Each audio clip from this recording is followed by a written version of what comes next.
What if I told you Africa exists on every continent? Not just in the soil of the motherland, but in the rhythm of drums echoing in Brazil, in the spices simmering in a Caribbean kitchen, in the call and response of a gospel choir in Mississippi, even in the dance steps that leapt from Dakar to Havana without ever needing a passport. The African diaspora is not a story of disappearance. It is a story of survival, transformation, and reinvention. If you know where to look, you'll see Africa everywhere. But how did the world's most painful forced migration create what might be called a hidden continent, a global Africa, scattered in pieces, yet united in spirit? Africa's outward reach began long before the era of slavery. Roman legions once marched with African soldiers in their ranks. Traders from Mali and the Maghreb crossed the Sahara with caravans of salt and gold, carrying stories and songs with them. On the Swahili coast, sailors navigated the monsoon winds, linking East Africa to Arabia, India, and beyond. Africans were not strangers to the wider world, but these early movements were small, voluntary, and often forgotten. What came after would be something altogether different. Beginning in the 15th century, the Atlantic Ocean became a conveyor belt of captivity. European ships crowded the coasts of West and Central Africa. Portuguese, Spanish, Dutch, French, and British traders built forts along the shoreline. Stone prisons where men, women, and children waited in chains. The Middle Passage was not a voyage, but a nightmare. Shackled below deck, people were crammed into spaces so tight they could barely breathe. Disease spread like fire. Food and water were rationed, sometimes withheld altogether. The smell of human suffering seeped into the very wood of the ships. For many, the ocean became a graveyard before land ever came into sight. Historians estimate that more than 12 million Africans were forced across the Atlantic, and at least 2 million died during capture or transit. Every body lost was a broken link in a chain of memory. This was not migration. It was exile on a scale the world had never seen. Imagine a girl standing at the door of no return in Elmina Castle, Ghana, sunlight spilling through stone walls, waves crashing just beyond the arch. Behind her, the dark dungeons where thousands suffocated. Ahead, the Atlantic, vast and indifferent. She does not know if she will survive the crossing or if her name will be remembered. She steps forward, and Africa moves with her. Multiply her story by millions. Men shackled together, women torn from children, families erased in a single sail, the sound of chains clinking beneath deck, the stench of bodies packed shoulder to shoulder, the silence of those who would never see land again. This was not history in the abstract, it was humanity unmade and remade on the water. And yet, Africa did not vanish. On the plantations of Brazil, in the cane fields of Jamaica, in the cotton rows of Mississippi, fragments of memory endured. A rhythm tapped on a drum, a spice slipped into a pot, a lullaby whispered in an unfamiliar tongue. Slaveholders tried to erase culture. They banned drums, fearing communication. They stripped away names and languages. They forced foreign religions on people whose faith was centuries deep. But culture is like water. It flows around obstacles, finds cracks, seeps into the soil, and sprouts again when least expected. Africans remade themselves under impossible pressure, forging new languages, new faiths, new identities. A Wolof word might mix with Portuguese. A Yoruba rhythm might fuse with European instruments. A memory of a meal might become an entirely new cuisine. What emerged was neither fully old nor fully new. It was a survival code, a living bridge between past and present. Think of the African diaspora as a second Africa, one not bound by geography, but by memory, rhythm, and resilience. In Brazil, it became the heartbeat of samba and the defiance of capoeira. In the Caribbean, it became Carnival, reggae, and Creole tongues. In the United States, it became spirituals, jazz, and hip-hop. Across Europe, the Middle East, and Asia, it became music, art, cuisine, and faith woven quietly into the fabric of daily life. This hidden continent is not marked on maps. It lives in people. It sings in choirs, dances in festivals, cooks in kitchens, and marches in protests. It is everywhere, though rarely seen as a whole. The diaspora did not stop at the Americas. Long before Columbus, the Indian Ocean carried enslaved Africans eastward to Arabia, Persia, and India. Ports like Kilwa, Mombasa, and Zanzibar were crossroads of human trade. Africans became sailors in Arab fleets, soldiers in Indian courts, and musicians in Persian cities. Even today, you can find their descendants. The Siddi community in India preserves African dances and songs, their drums echoing centuries-old rhythms. The Sheedis of Pakistan still celebrate festivals rooted in East African traditions. In Oman and the Gulf, Afro-descended populations maintain drum ceremonies and spirit rituals that trace back to Zanzibar and Mozambique. Europe, too, absorbed African communities. By the 16th century, Africans lived in Lisbon, Seville, and London, sometimes as enslaved workers, sometimes as free men and women.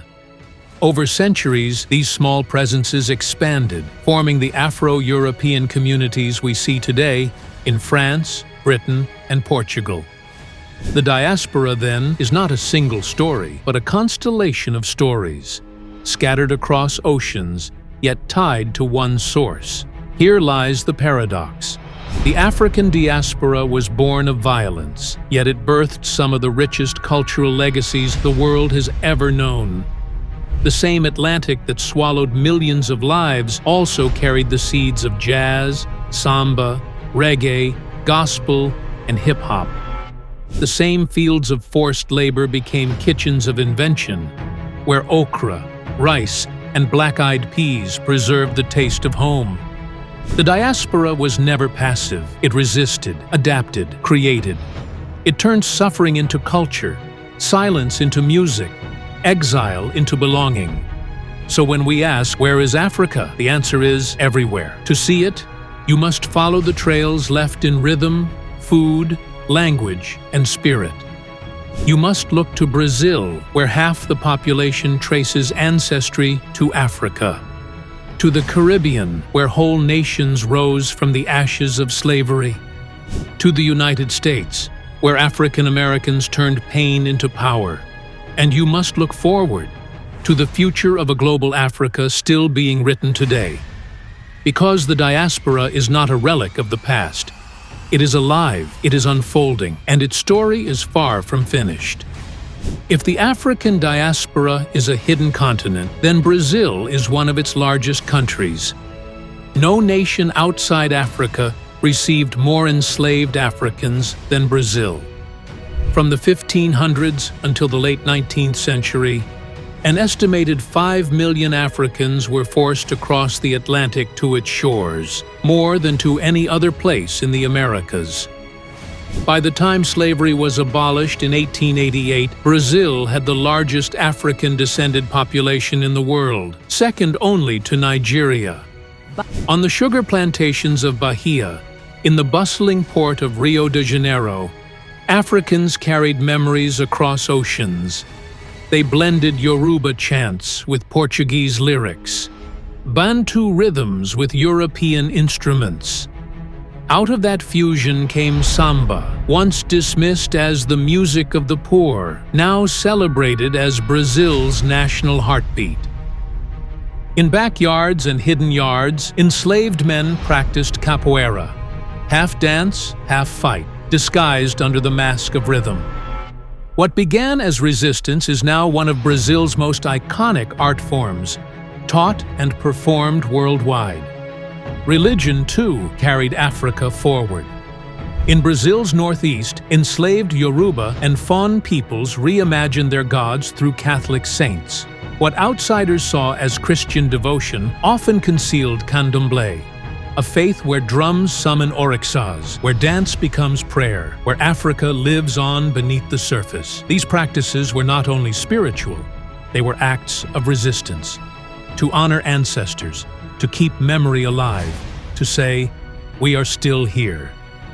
Picture a small backyard in Salvador, Bahia, the air heavy with incense and drum beats. A circle forms as women in white sway, invoking orixas with chants in Yoruba, a language outlawed by slaveholders, yet whispered across centuries. Outsiders see only Catholic saints on an altar, but beneath the symbols lies Africa's heartbeat. In every drumbeat and dance step, enslaved Africans kept alive a dialogue with their ancestors, declaring that their spirit could never be chained. Even the kitchen became a vessel of memory. Dishes like feijoada, acarajé, and moqueca trace their roots back to West Africa. Okra-thickened stews, palm oil-flavored pots. These meals told stories, nourished bodies, and stitched together a fractured heritage. Today, nearly 56% of Brazilians identify as Black or mixed race. Afro-Brazilian culture defines Brazil's image to the world.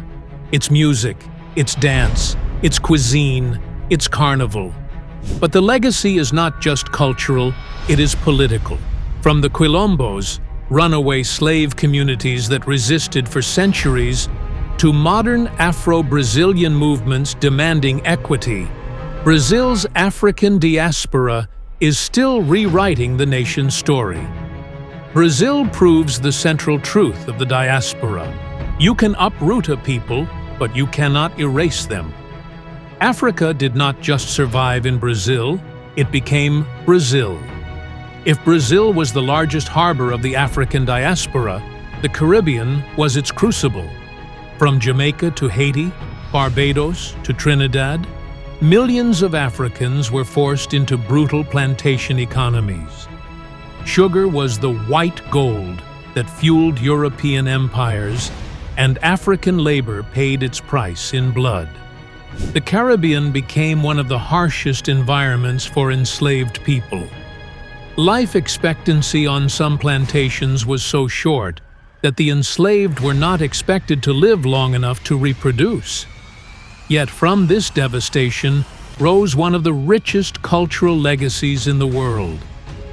Africans brought dozens of tongues, Yoruba, Igbo, Akan, Congo, thrown together under masters who demanded European languages. From this chaos came Creoles and patois, new languages stitched together from fragments. They were more than tools of survival, they were acts of defiance. A way to speak to one another without being understood. A way to carry Africa into the future. Music became another vessel of memory. Drums outlawed, people turned their bodies into percussion. Melodies fused with African rhythms to create calypso, reggae, soca, and dancehall, sounds that today circle the globe. Each carried coded messages of resistance, spiritual longing, and joy. Carnival, born from both African rituals and European festivals, became a theater of survival. A place where the oppressed inverted power through costume, satire, and celebration. Nowhere was the African spirit of resistance more powerful than in Haiti. In 1791, enslaved Africans rose up against French colonists, launching the only successful slave revolution in history. By 1804, Haiti declared independence, the first Black Republic. The shockwaves rippled across the world. Slaveholders trembled. Revolutionaries cheered. Haiti proved that Africa's children, though scattered, could rewrite the course of nations. Imagine the scene, torches flickering against the night sky in the mountains of Saint-Domingue, rebels swearing oaths before African spirits and Christian saints alike. The sound of conch shells calls enslaved men and women to arms. The Haitian Revolution was not just political, It was spiritual, a fusion of traditions that turned faith into fire. The same blend of spirit and satire lives on in Carnival. Masqueraders mock kings and masters through parody. Dancers reclaim the streets once patrolled by overseers. The festival became survival dressed in feathers and laughter, a theater where the powerless could, for a moment, rule. From language to music, from carnival to cuisine, the Caribbean became a laboratory of reinvention. Enslaved Africans took fragments of culture ripped from home and turned them into entirely new worlds. Today, when reggae plays in Tokyo or carnival dances fill Toronto streets, that is the Caribbean diaspora echoing across the globe. The Caribbean shows us a truth at the heart of the diaspora. Oppression tried to break Africa apart. Instead, it created new Africas, loud, resilient, and unforgettable. Across the Atlantic, in what became the United States, the African diaspora carried a different weight. Roughly 400,000 Africans were brought directly to North America, far fewer than Brazil or the Caribbean. But their descendants multiplied, creating a community that would profoundly shape the identity of a nation. On plantations across the South, Africans were stripped of drums, languages, and names. Yet even in silence, memory survived. Enslaved people created spirituals, songs woven with biblical imagery and African rhythm, carrying hidden codes of escape and freedom. Those spirituals became the roots of gospel, the blues, jazz, rock, and eventually hip-hop. Entire soundscapes of the modern world were born from the sorrow songs of enslaved Africans. The Black Church became more than a place of worship. It was a fortress of survival. Sermons thundered with liberation. Hymns carried coded resistance.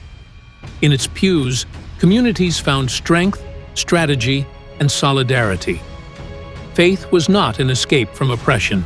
It was a tool to confront it. In 1865, after centuries of bondage, slavery was abolished. But freedom came shackled with segregation, violence, and Jim Crow laws. For nearly a century, African Americans were legally second-class citizens. Yet the struggle did not end. It transformed. Black schools, newspapers, and businesses emerged as engines of resilience. Every barrier thrown up became another test of endurance.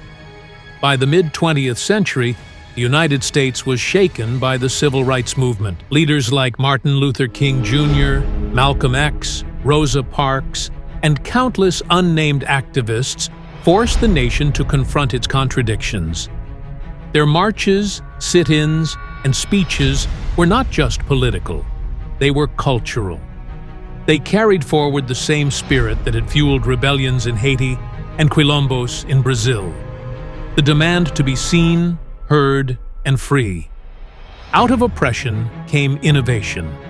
The diaspora in the United States birthed not just new forms of music, but new forms of thought, literature, art, political philosophy. From Harlem Renaissance poets to hip-hop MCs, from jazz innovators to Black Lives Matter activists, African Americans transformed not only their own nation, but global culture. When Louis Armstrong played his trumpet in Paris, when hip-hop beats thundered in Johannesburg, when Maya Angelou's words traveled across borders, the diaspora echoed worldwide. Today, the legacy continues.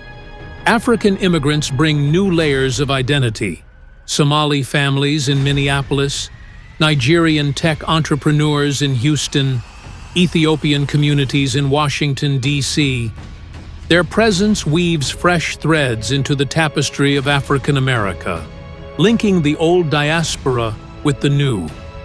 Movements like Black Lives Matter resonate not only in Ferguson or New York, but in Paris, Johannesburg, and São Paulo. proving the diaspora's struggle and hope are global. What began as survival has become a worldwide language of justice. This paradox defines the U.S. diaspora experience, a people who were never meant to belong, yet ended up shaping the very soul of the nation. Consider the everyday pulse of American life. From the banjo strummed in country music to the call and response rhythms in gospel choirs, from cornrow hairstyles on playgrounds to the slang that redefines global English. These are not fringe contributions. They are central to what America is. Yet the struggle against systemic racism continues. The story of African America is one of constant reinvention, turning exclusion into creation, pain into art, marginalization into influence. The story of the African diaspora in the United States is not just about survival, it is about creation. Out of forced silence came the loudest cultural revolution the modern world has ever known. If music is the drumbeat of the diaspora, then language and food are its script, quiet but everywhere, shaping daily life in ways most people never notice. When enslaved Africans were scattered across plantations, they carried dozens of tongues: Yoruba, Congo, Wolof, Igbo. Masters demanded European languages, but something unexpected happened. Instead of vanishing, these voices merged. From the collision of African speech and colonial tongues came Creoles and Pidgins, languages of survival. Haitian Creole, Jamaican Patois, Gullah along the U.S. coast, all carry African grammar, rhythms, and worldview wrapped in European vocabulary. Even Standard English holds African fingerprints. Words like gumbo, banjo, and okra trace their roots to African languages.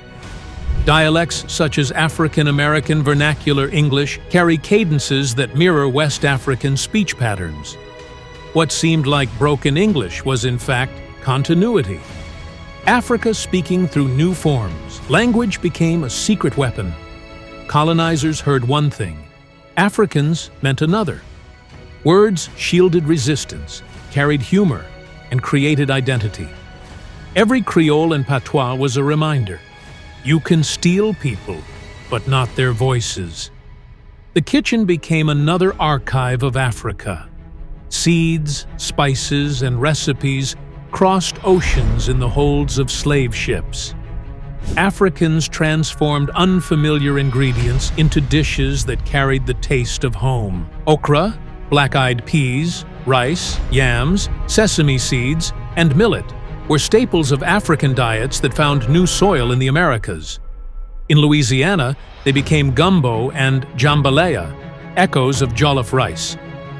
In the Caribbean, callaloo and pepper pot carried Africa into island kitchens. In Brazil, palm oil and beans created feijoada and acarajé, blending Portuguese, indigenous, and African traditions. Food was more than nourishment, it was survival. A bowl of rice was an unbroken chain from Sierra Leone to South Carolina. A pot of beans whispered memory when names and homelands were forgotten. Today, soul food, Caribbean cuisine, and Brazilian street dishes all carry African DNA. When you taste them, you're tasting survival turned into celebration. The diaspora was not just about cultural survival, it was about invention. Out of exile came new art forms, philosophies, and technologies that reshaped the modern world. Music, from blues and jazz to reggae and hip-hop, diaspora sounds became global languages of resistance and joy. Literature, writers like Phyllis Wheatley, Olaudah Equiano, and later James Baldwin and Chimamanda Ngozi Adichie turned diaspora memory into world literature. Science and activism, figures like George Washington Carver transformed agriculture. W.E.B. Du Bois and Marcus Garvey built intellectual movements.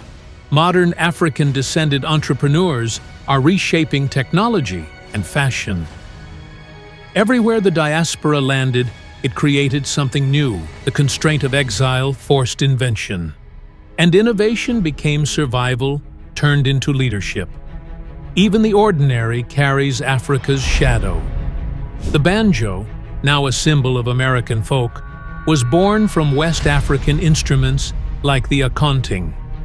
Hairstyles such as braids and cornrows once mapped escape routes or carried rice seeds during the Middle Passage. Everyday words, voodoo from Fan, zombie from Kikongo, bossa nova, rooted in West African rhythm, slip from tongues that rarely know their origins. These are not museum relics. They are living echoes. The diaspora is hidden in plain sight, woven into the familiar. Look closely, and you'll see the diaspora's fingerprints on the everyday. A word in your sentence, a beat in your playlist, a flavor in your meal, a style in your clothes. These are not just cultural exports, they are blueprints of resilience. The diaspora turned absence into presence, silence into language, hunger into cuisine, oppression into creativity. The hidden continent lives not in one place, but in every place touched by Africa's children. When people think of the African diaspora, they often picture the Americas. But the Atlantic was not the only ocean that carried Africa outward. The Indian Ocean had been moving Africans eastward for centuries, long before Columbus set sail. Along the Swahili coast, traders connected Africa to Arabia, Persia, and India. Enslaved Africans were shipped through ports like Zanzibar and Mombasa, reaching as far as Oman, Iran, and the Deccan coast of India. These weren't just isolated journeys, they created lasting communities. In Oman, African descendants became sailors and guards. In India, the Siddi people, descendants of East Africans, left their mark in art, music, and even military service. In Pakistan, African heritage still echoes in the rhythms of the Sheedi community's drumming traditions. In the Middle East, Africans served in armies, households, and royal courts. Some rose to positions of immense influence. The Ottoman Empire employed African eunuchs in powerful administrative roles, and African-descended soldiers became key figures in Arabia and Persia. Europe, too, absorbed African communities. From the 15th century onward, Africans lived in Lisbon, London, and Seville. Over time, Afro-descended populations in Europe expanded, influencing music, politics, and identity. Today, millions of people of African descent live in France, the UK, Portugal, and beyond, many tracing roots to colonial migration, but all carrying echoes of older diasporas. The diaspora's reach is often invisible, yet it shaped histories far from Africa's shores. In India, Siddi rulers commanded armies. In Iraq, the Zanj rebellion of the 9th century saw African laborers rise up against the Abbasid Caliphate, one of the earliest recorded uprisings of enslaved people in world history. In Portugal, African musicians played in royal courts as early as the 15th century, their rhythms subtly influencing European soundscapes. These threads reveal a truth often overlooked. The African diaspora is not just Atlantic, but truly global. Africa's children are found in every region, not as silent remnants, but as living cultures. Whether in the drums of Gujarat, the streets of Paris, or the coasts of Oman, Africa's imprint remains unmistakable. Together, these scattered communities form a constellation, a hidden continent spanning oceans and continents, tied not by geography, but by memory and survival. The African diaspora is not only history, it is present and future. The same forces that scattered millions now fuel new forms of return, reconnection, and reinvention.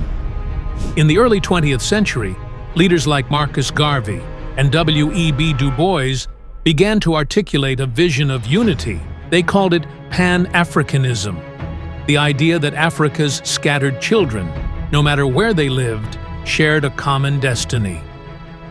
This dream fueled independence movements across Africa and the Caribbean. From Ghana's Kwame Nkrumah to Jamaica's Michael Manley, leaders drew on diaspora solidarity to challenge colonial rule and imagine new futures. In recent years, that call has grown louder. In 2019, Ghana declared the Year of Return, inviting descendants of enslaved Africans to reconnect with their ancestral homeland.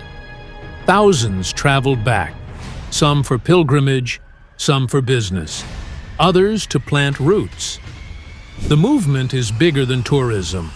It's a reweaving of broken threads. African nations are reaching out to the diaspora for investment, knowledge, and solidarity, while diaspora communities bring back innovation, art, and global networks. If samba and reggae were the sounds of survival, then Afrobeat and Afrofuturism are the sounds of revival. Musicians like Fela Kuti, Burna Boy, and Wizkid fuse African tradition with global rhythms, making Lagos and Accra the epicenters of a worldwide movement. Meanwhile, Afrofuturism, in art, literature, and film, imagines futures where African heritage is not marginal, but central. From Black Panther to global fashion runways, the diaspora is reshaping the way the world envisions tomorrow. The digital age accelerates this reconnection. Social media allows diasporas in New York, London, Lagos, and Kingston to share stories instantly. A dance in Nigeria becomes a TikTok challenge in Chicago. A poem from Nairobi finds readers in Paris. What was once scattered now speaks in chorus. But the future of the diaspora is not just cultural, it is political and economic. Remittances from diaspora communities already fuel African economies. Diaspora entrepreneurs are building tech companies that link Silicon Valley to Lagos, Nairobi to London. Scholars and activists are reframing global conversations about race, justice, and belonging. The African diaspora began in chains, but it continues in choice. It was born of exile, but today it thrives in connection. Across oceans and generations, Africa has not disappeared, it has multiplied. Every drumbeat in Rio, every Creole phrase in Port-au-Prince, every gospel note in Atlanta, every Afrobeat track in London is a reminder. Africa is everywhere. This is the hidden continent, alive, unbound, and still writing its story. Picture the world as one vast stage. In Rio, drums thunder during Carnival. In Lagos, Afrobeat fills neon-lit clubs. In Harlem, gospel choirs lift voices that carry the same cadences once whispered in cotton fields. In Kingston, reggae beats ripple through the night. In London, carnival streets erupt with color and rhythm. Each scene is local, yet all are linked, threads in a single fabric. The diaspora is not only survival, it is renaissance, happening again and again. The question is no longer, where did Africa go? The question is, can we finally see it? Because the diaspora is not just the past carried forward, it is the future calling back.